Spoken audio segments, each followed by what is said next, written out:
Our first address this morning is entitled Decentralized Presbyterianism.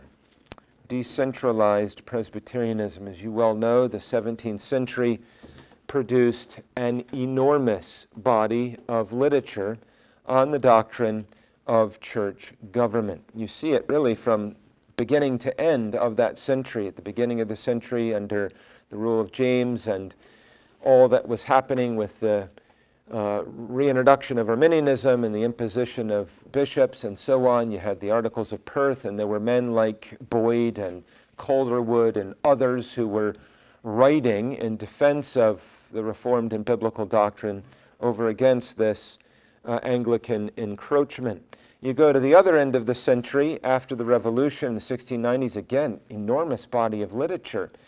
In that context, you have Jameson and people like Gilbert Rule and others who are producing substantial books against Anglicanism, against the Episcopalian intrusions, which were remained a threat. And then you come to the middle of the century, of course, and you have perhaps the largest body of literature that is being produced there. And people like Gillespie and Rutherford, the most familiar names, are writing extensively on this, so that Rutherford's not only combating prelacy, but he's also interfacing with Cotton and Hooker and others, with the apologists at the assembly, with a variety of different types of English Presbyterians, and so on. And so there's all this literature, right? There's careful exegetical assessment of the ordering of the church after the apostolic model. They recognized, as Calderwood had said, that worship and government are Siamese twins, if you will, that they both are subjected to the biblical law that we refer to as the regulative principle, that they both, worship and government, go together, they fall or stand together, they both have to be regulated together after the same rule. And you can appreciate why they put so much emphasis on this, because these ecclesiastical structures are not an end, but they are the God-appointed means to an end. And so for the flourishing of the church, the conversion of sinners, the edifying of the people of God, the advance of the kingdom, all of these things, worship and government, are put into place to lead and fuel these noble, indispensable core ends. And thus they gave great attention to it.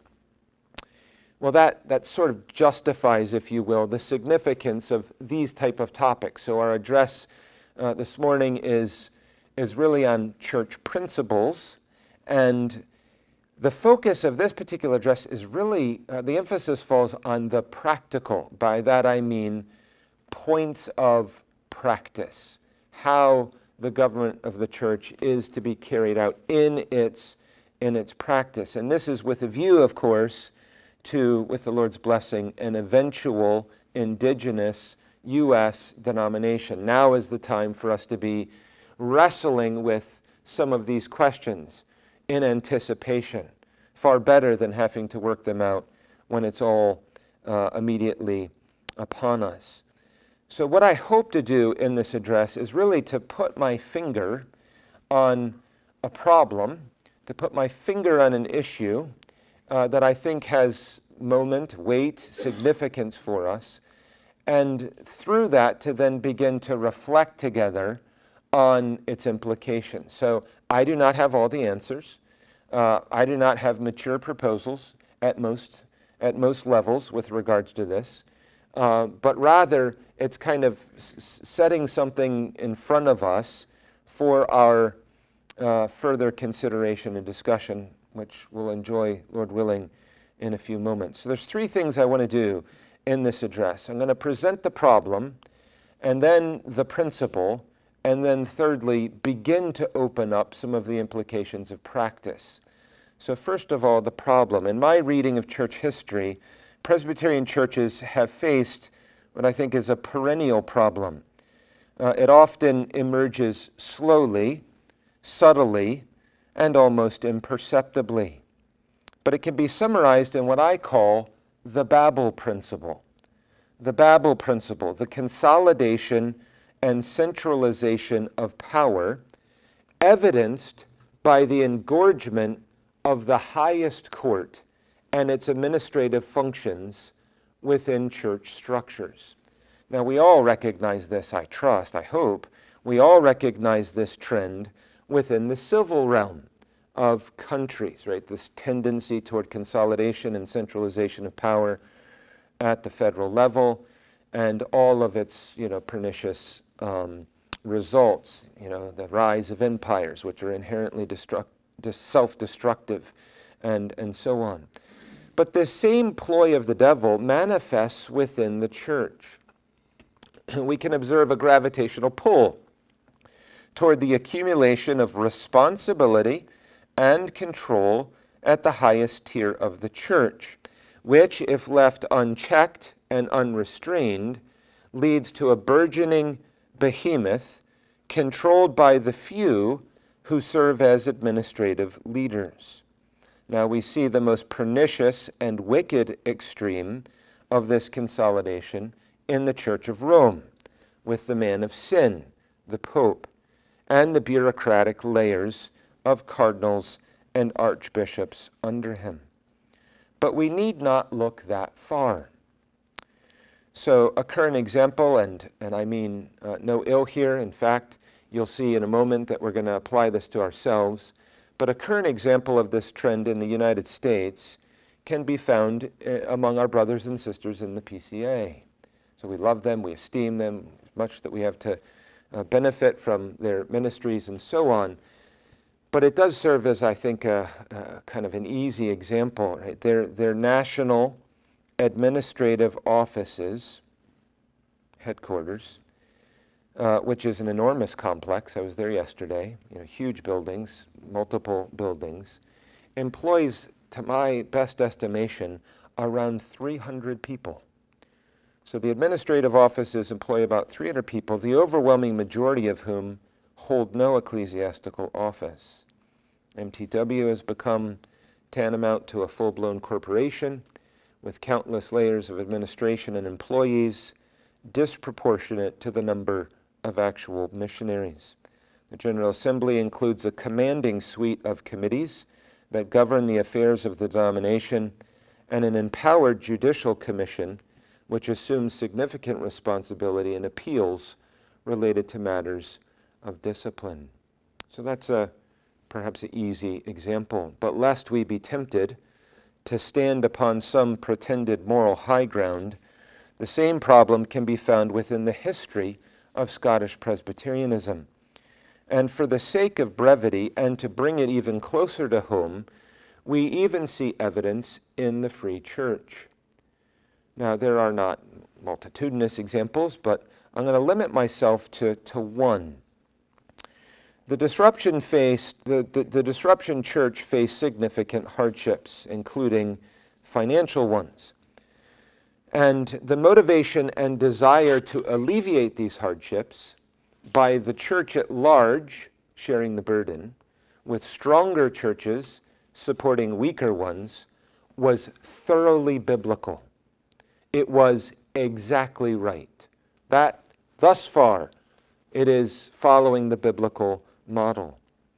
But the mechanism for doing this, what we call the sustentation fund, leaves pause for reconsideration. Now, this isn't something inherent to the Free Church, evidenced by the fact that we as a presbytery don't participate in the sustentation fund. But it's there nonetheless. Efficiency certainly commended Chalmers' notion of centralized funds. So money collected by the General Assembly from every congregation, divided up, and then redistributed to every congregation. But in exchange for efficiency, a quiet shift occurred. Presbyteries still examined and ultimately ordained ministers, but because adding a minister to the roll involved another recipient of central funds, the TOM, Training of Ministry and the Missions Committee, and ultimately the General Assembly assumed the responsibility of approving whether a minister would be granted admission. Whereas prior, and especially in the Scottish Second Reformation, Presbytery was vested with the full responsibility for these matters. The same is true regarding the erection of a fully sanctioned charge. Presbyteries retained the right to erect preaching stations, but because of the draw on central funds, only the GA, General Assembly, could raise them to a fully sanctioned charge. As the church grew, and it grew quickly, more and more responsibility began to accrue within the committee structures of the General Assembly. This created a shift toward centralized power, which contributed to political maneuvering in the push toward union with the United Presbyterians at the end of the century. After the 1900 division, many of these excesses were eliminated, but not entirely. So though a broader and more thorough historical survey of this trend and its fruit may prove interesting, it would divert from our purpose. I merely intend to note, and nothing more, a potential problem in order to provide background for the focus of this address. I only wish for you to see that this problem presents one, and only one, threat to the longevity of our own future witness as a denomination. And therefore we must first see it and then be equipped to withstand it. So that's touching very briefly, bringing to the surface anyway, the problem. Secondly, the principle. Historic Scottish Presbyterianism has referred to the presbytery as, quote unquote, the radical court of the church. Scottish Presbyterianism has referred to presbytery as the radical court of the church. Now, this is significant. The old use of the word radical derives from the Latin word radix, which means root. And so this is what they are referring to. You'll find the language, if you want just quick reference to this, the language of the presbytery as the radical court is in our legislation. You'll see it cited in the practice in chapter 2, part 1, paragraph 2. Presbytery is constitutionally the fundamental court of origin within the higher gradation of courts. And this would be in contrast to the General Assembly. Our own system of church government derives from this word. We are Presbyterians, right? Presbyterians. We're not Assemblyans or something else. Within the gradation of the courts, discrete presbyteries from diverse regions retain the pivotal position. They shoulder the bulk of responsibility, such as pastoral oversight of all congregations within the region, provision for vacant congregations, oversight of the ministry, assessment of candidates for the ministry, licensing candidates to preach, ordaining men to office, the formal discipline of ministers, church planning, first court of appeal for things that come up from sessions, and on and on and on and on it goes, right? We could sit here for quite a length of time to list out much more that falls to the prerogative and responsibility of presbyteries. The weight rests with presbyteries, with higher courts assuming comparatively fewer responsibilities delegated to them.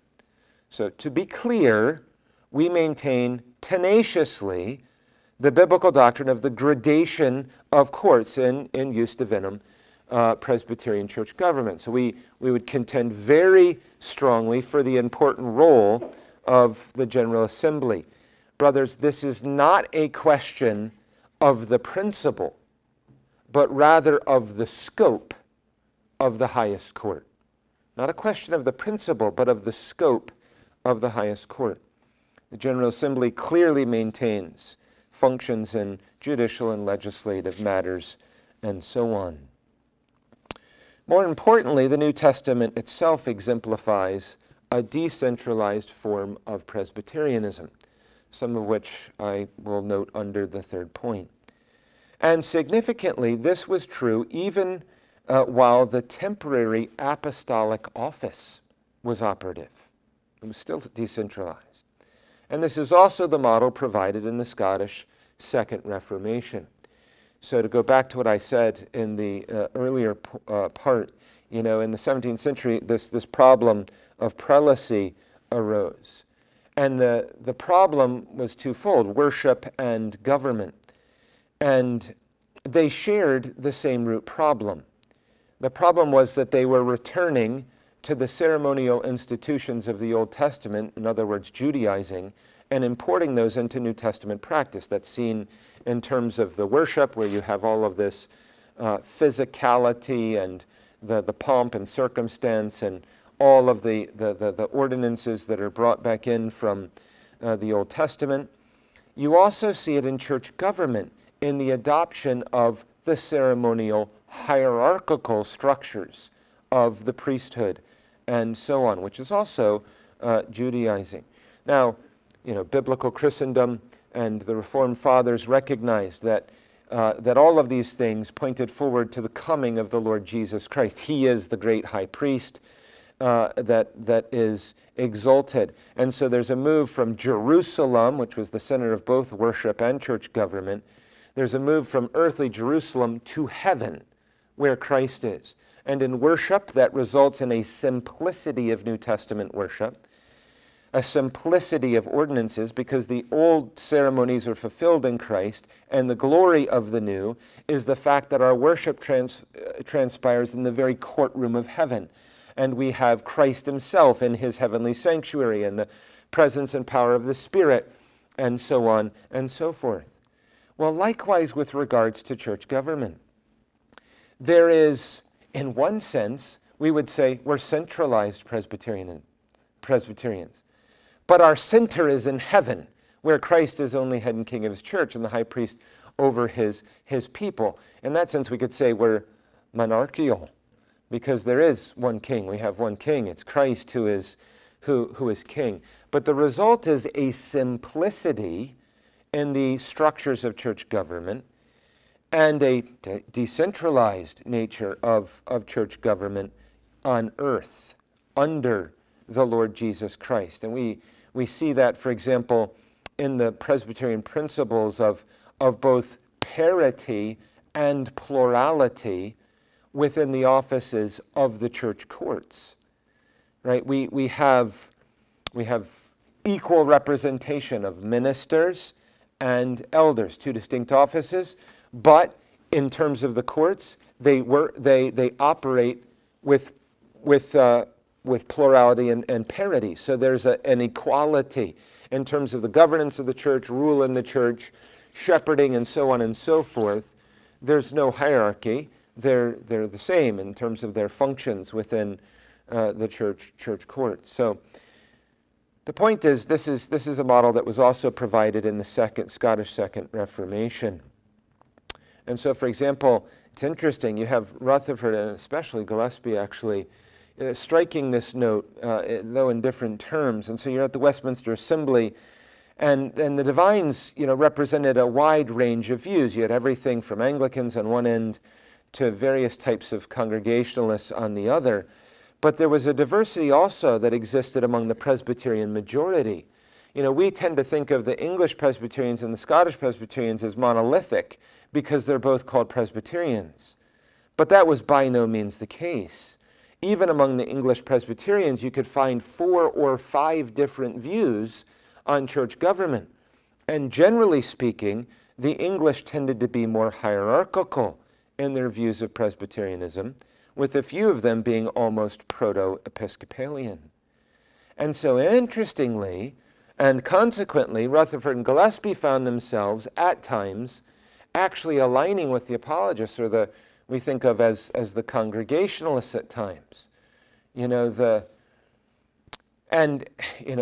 all sorts of nuance here. Those 5 men, right?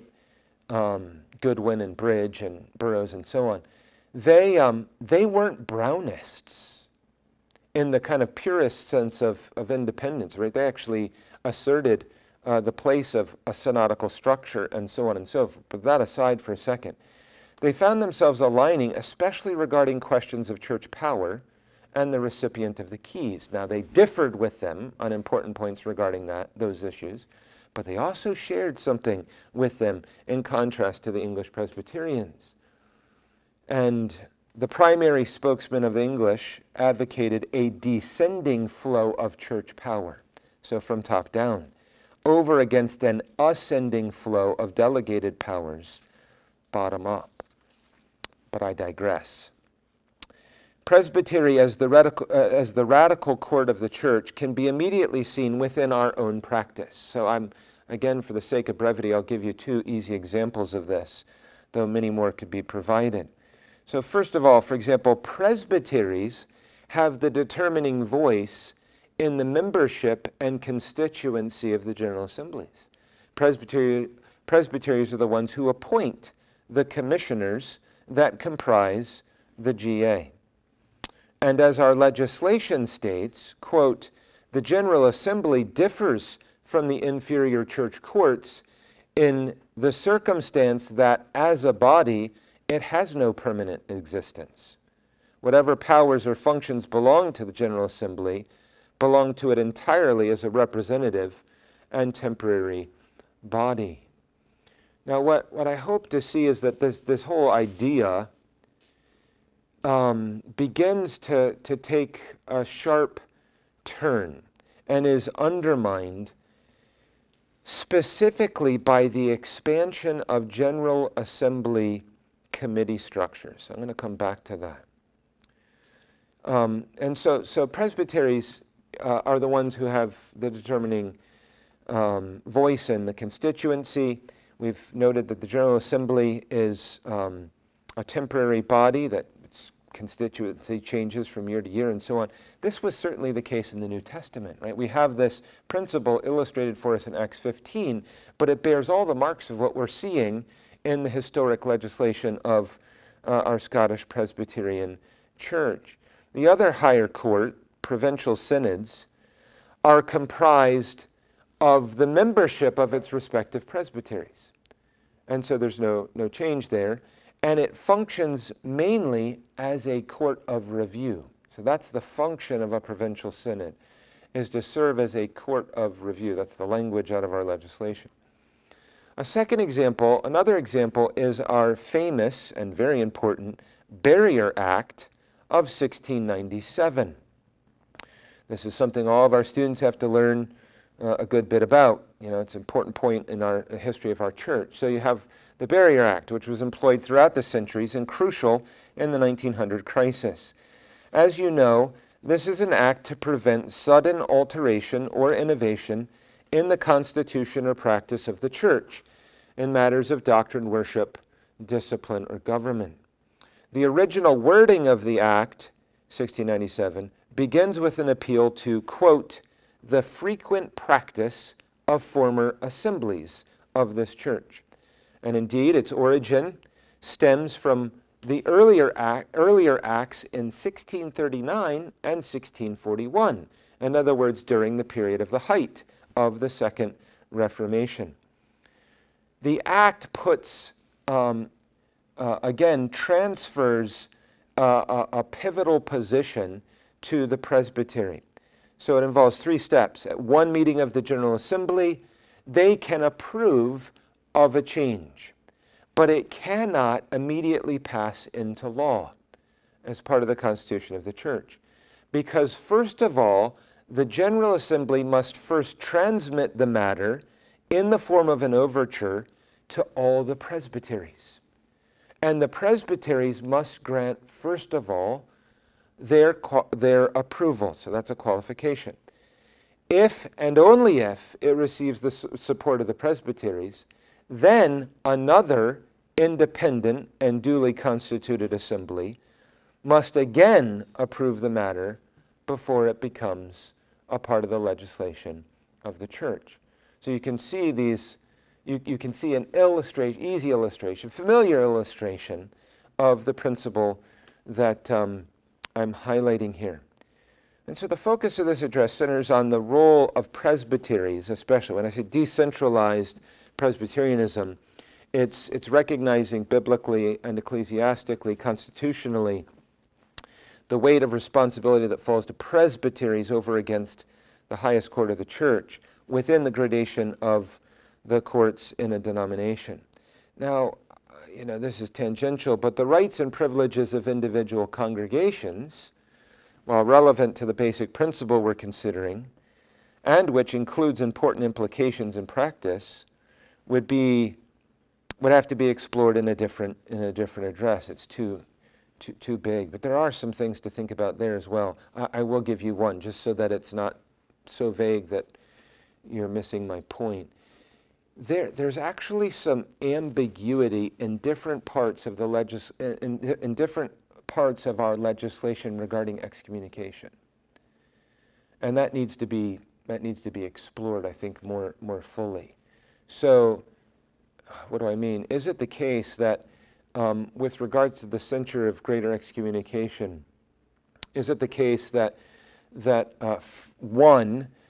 the session must refer the matter to Presbytery and get the review of Presbytery regarding the case, and then instruction given from Presbytery to the session that they should proceed, must proceed to the censure of greater excommunication. So there's an independent review, and then Presbytery is giving instructions to go ahead and do that. Or is it secondly the case that matters of cases of greater excommunication are actually assumed by the Presbytery, and that the Presbytery actually carries out the case and executes the sentence themselves?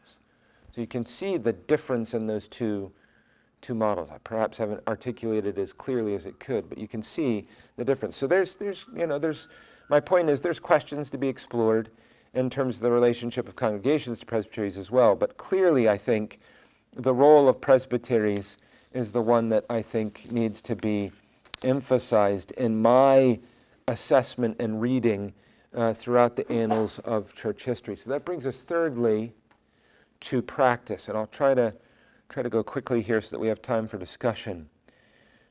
These constitute some preliminary thoughts to stimulate further consideration. As I said at the beginning, I don't have all the answers, but wisdom would seem to advise us to make a conscious and deliberate decision to leave as much as would be competent with presbyteries and to restrain the accruing of the General Assembly's power. And here I am thinking, here I am thinking primarily of administrative expansion. I'm thinking primarily of administrative expansion, which accrues power. Right? The assembly retains legislative, judicial responsibilities, all of that. But the problems usually arise from the broader management of the ministries of the church. Now, one objection is, if this is true, where the weight of power is shifted to regional presbyteries and away from the General Assembly, what's going to be the glue then for the denomination? Are you eliminating the glue? If you have a dominant, kind of huge, expansive General Assembly, that creates glue for the church. What holds together and preserves unified identity? And identity is one church in contrast to other denominations. And how do you prevent some regions from morphing into something else? The answer is not found in the administrative scaffolding of a church. Right? A bolstered GA does not accomplish this. Look at the diversity within the PCA. Right? This clearly isn't what's going to accomplish it. The GA has a role in supporting the cohesion of a church. But I would advocate that it is our constitutional principles that do most to preserve our identity and create a glue for a denomination. And that's where the emphasis falls in the New Testament. We're to hold fast the form of sound words. We're to contend earnestly for the faith that was once given to the saints. Right? All of the emphasis tends to be on what we call in our modern language constitutional principles. That's really where the weight lies in terms of cohesion of identity. It spills over into matters of questions like optimal size of presbyteries. If they're too small, then there's not means of discretionary funds. If they're too big, it's unmanageable. And there's all those sorts of things. That's not where I want to focus. Clearly, more localized presbyteries does build momentum, just naturally, because there's a native interest in one's own region. And so you can appreciate the momentum that would foster. It's also true that those we know best, the needs that are closest to us and more local to us than the ones that are distant from us. In fact, we're more qualified to assess those issues, right? The needs in Mississippi are going to be different than the needs perhaps in Massachusetts, and those in those respective places will understand the intricacies of how best to address those needs. I want to give just a few things in terms of discussion and points of practice. The first one has to do with committees. General Assembly committees, right? There's kind of a thin end of the wedge here. We believe as Presbyterians that it is the courts of the church that are vested with power from Christ. Those are divinely appointed ordinances vested with power from the Lord Jesus Christ. Committees are appropriate. Committees have their place. But committees can be a huge problem because committees are supposed to be servants to the court. Power is in the courts. Committees really should be thought of in terms of compiling information and making recommendations, right? The goal is to assist the court in saving time on the floor, not the opposite, right? So, for example, even at the Presbytery level, Presbytery is a deliberative body. It's vested with responsibility for making determinations on matters that come before it. Committees aren't the ones that are vested with these responsibilities. And what happens is, especially, perhaps not so much at Presbytery level, but historically what happens is at the General Assembly level, the committee structures and their expansion have a tendency to grow and to, as I said earlier, accrue power. And so you end up with a select number of men who man these committees, exercising disproportionate control over the direction, decisions, and governance of the church at large. And that, in my mind, is a significant departure from what we find in the New Testament and from our own roots and heritage, and one that needs to be given careful consideration. How do these committees function? There's going to be practical things like clearly define, like there should be tremendous emphasis put within the courts of the church on the careful articulation of the remit given to a committee, so that the committee's bounds are defined, what they're to do and not do. They can say, this is beyond our remit. We're not given any responsibility for addressing those questions, or whatever the case. So that's a practical, really, now we're down into the granular level of those sorts of details. But it also means thinking in terms of, at the General Assembly level, should we have standing committees? If we have standing committees, what function do they actually have, and how do they operate in a manner that will restrain them? There's all sorts of questions. Those are questions to explore. I have lots of thoughts on them. I'm not going to burden you with them in the address here. Another one connected with the committee, whole idea of General Assembly committees, is the role of clerks and parliamentarians as well. And I'm afraid at times we have something of a backdoor bishopric that comes in, right? You end up with men with specialization, and that's good. But the clerks end up, the courts can fall prey to over-the-top deference and leaning upon clerks to guide the courts in ways that are disproportionate to what's appropriate.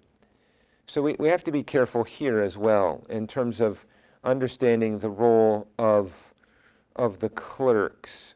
And one thing, for example, that could be done here is that we could require, like we do with all sorts of other things, that all of our ministers, students, or whoever, have to be trained thoroughly in matters of procedure, parliamentary rules, legislation. that they actually have to undergo extensive training in that and examination under that, so that there's not an undue reliance upon one or two individuals who can exercise power, and we've seen it happen within the court of the church. That could involve standardized exams or qualifications or anything else. But it's important. It's a decentralizing pull to keep the parity and plurality maintained. You know, here we also think, I think we need to give consideration to preserving the voice of the minority. You know, it can become frustrating in church courts, especially at General Assembly level. There's momentum and everybody wants to go one direction and so on, and you have a minority voice. And there can be frustration, you know, and a desire to just kind of bulldoze and rush things through and to squelch that voice. And I think there's a problem, because it may be the conservatives who are in the majority at one point, and you're like dismissive of the liberal voice. But my friends, those tables turn. And the time comes when, you know, you're the conservative voice over against the broader majority. And so I think whenever there's a lack of concurrence that arises, we ought to pause to ensure that all voices are being heard and not squelched. That we go out of our way, bend over backwards, to ensure that they're given every opportunity to persuade the rest of the court on what their view is. And then it's overwhelmingly defeated, but that voice is still preserved. This is really a leaf that I've pulled out of my 5 years of experience in the Orthodox Presbyterian Church, which historically had put great emphasis on this sort of thing. Another point, I think, would be the idea of seeking to preserve the synodical structure, to grow into eventually a synodical structure, because it does have an important role as a preliminary court of appeal, as a court of review. It has an important role in taking more off the General Assembly, in reducing that much more the part of the General Assembly. I think our fathers, there was wisdom in the way in which they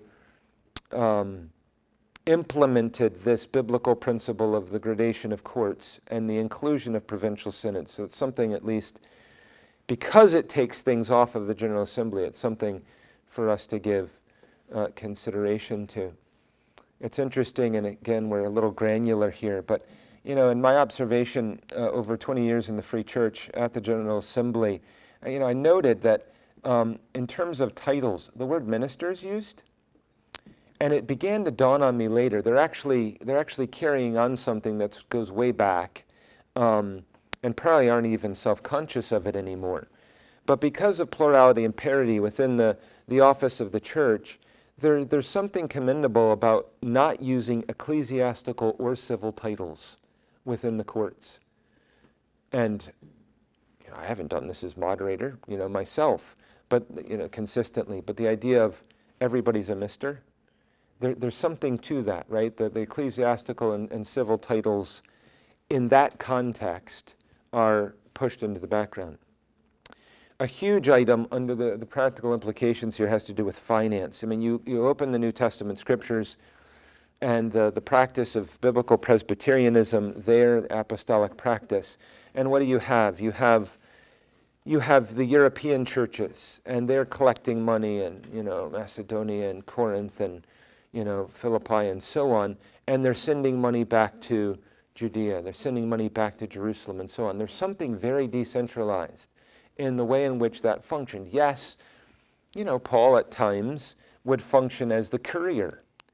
It's not the same as like centralized funds. All the money from all the churches is sent to Jerusalem and redistributed and so on. He's carrying the goods as one who's heading to the region in which they're being sent, right? So you think in terms of, okay, how can this idea that we find in Scripture, how can it be preserved? Because centralized funds places the management of the purse strings in the hands of the few. And so the idea here of that falling to Presbytery primarily, and then the disbursement of funds taking place from Presbytery, and that includes one Presbytery sending money to another presbytery to help with the full-time ministers fund in their presbytery. Or it may include all sorts of other functions and management of ministry within the church. In terms of mission, foreign mission, I would, the committee of foreign missions at the General Assembly level, their responsibility would primarily be, collecting reports and, perhaps keeping track of the overview of needs and distributing that to presbyteries, right? So their information, they're collecting and sending information, recommendations or whatever. So it may be, okay, this missionary is short so much amount of money. Here's what the various presbyteries are donating to the mission. It would be helpful if that money was raised, as a suggestion for presbyteries to consider. That is not as efficient as centralizing and consolidating everything. But it's not as overwhelming as we might think. And perhaps what I just said even illustrates that. Where there are necessary centralized funds, I think they should be routed through presbytery and not drawn directly from the congregations. So rather than General Assembly, taking money from the congregations directly, it would be routed through the presbyteries who are keeping the management of how all of that is playing out. We could talk about missionaries. Should they have a seat on presbytery and be accountable to a presbytery, and through them to have representation at the General Assembly, while still being supported by all the presbyteries in the denomination as a whole? That would make the committee, the General Assembly committee, a communication funnel with less power. These are things to consider. Other things would be seminary. We have a national seminary eventually. But in what way is it going to be practically accountable to the presbytery? So what would the mechanisms for that be? You can have nominations for those who teach at the seminary that come from presbyteries. Even if the GA appoints them, the presbyteries have to ratify that. There can be annual review, delegations from presbyteries for inspection. We could go on and on. I'm actually going to skip this part because I ended up descending into all sorts of details on the question of presbytery. Obviously, this means that we need gifted, godly leaders with discernment within presbyteries themselves. You could say, well, what do we end up with small presbytery? A small presbytery somewhere that's going awry. Well, General Assembly still reviews all the records. And perhaps this is something that gets pushed off as something tangential that should actually be put back front and center, so that the review of presbytery records is something that we place great vigilance on. You can even have representatives from other presbyteries attending one another's presbytery meetings. It's interesting that in our legislation, the synods actually encourage this, to have members of the other synods present at your synodical meetings. There's always private consultation and so on. But there's mechanisms for one presbytery holding another presbytery accountable without transferring everything to the General Assembly. It has a role. I'm not undermining one bit the responsibilities that fall to it in some of these things. I'm just thinking in terms of how presbytery should assume some of these responsibilities. You think in terms of frequency, right? The General Assembly meets once a year. In the old days, there was a time when the presbytery met once a week, not sessions. And then it was normative for most of Scottish Presbyterian history for presbyteries to meet once a month. And some of our presbyteries in Scotland still do. Presbytery meets once a month, right? That makes sense if we're thinking in terms of presbyteries as the radical core of the church and a decentralized form. So once a month versus once a year, that reflects the scope of responsibility in these two things.